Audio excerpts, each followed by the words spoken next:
পালিয়ে বিয়ে করেছি একটি কোটিপতির মেয়েকে।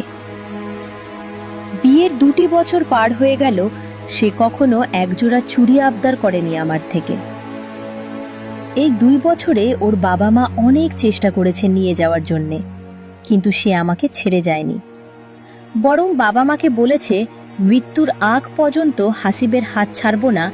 যদি তোমরা আমাকে ডিস্টার্ব করো, আমি আইনগত ব্যবস্থা নিব। এরপর ওর বাবা মা কখনো যোগাযোগ করেনি। একদিন মারিয়াকে বললাম, মারিয়া, তুমি একটা সত্যি কথা বলবে? হ্যাঁ, অবশ্যই বলবো। বলো, কি জানতে চাও তুমি? তুমি তো কোটিপতির মেয়ে, অনেক আরাম আয়েশে জীবন যাপন করেছ। এখনে থাকতে তোমার কষ্ট হয় না? হ্যাঁ, একটু কষ্ট হয়, কিন্তু দিন শেষে যখন তোমার বুকে মাথা রেখে ঘুমাই, তখন সব কষ্ট নিমিষেই ভালোবাসায় পরিণত হয়। সত্যি বলতে, তোমার ভালোবাসা পেলে সব ভুলে যাই। এতটা ভালোবাসো আমাকে নিজের জীবনের থেকেও বেশি। তুমি আমার নিঃশ্বাস। চলো, তোমাকে আজ মার্কেটে নিয়ে যাব।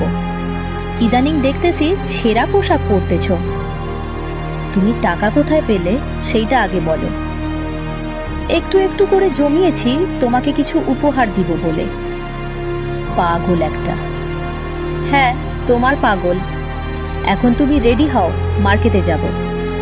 টাকা নষ্ট করার দরকার নাই, এই টাকা তুমি ব্যবসায় লাগাও। বেশি কথা বলিও না, তোমাকে যা বলেছি সেটা করো।